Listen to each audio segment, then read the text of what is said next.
যেই মাত্র আলীর কাছে বললেন, ও স্বামী, আমার আব্বা আমাকে বলে গেছেন ইফতার নাকি আমার আব্বার সাথে আমি করব। ঘুম থেকে উঠি আপনার কাছে আমি এই সংবাদের কথা বলি নাই গো স্বামী, কারণ দিনের বেলা আপনি রোজা রাখবেন, সিহরি আপনি ঠিক মতো খাইতে পারবেন না। হুজুরে কইতেন না,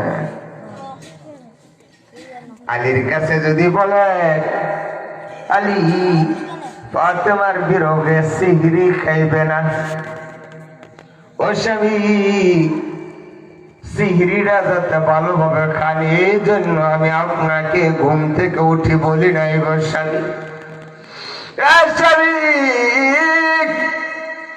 জীবনে অনেক দিন ধরে আপনার সংসার করতেছি গো স্বামী, সংসার করতে গিয়া আপনার সাথে আমার অনেক অন্যায় হয়ে যেতে পারে।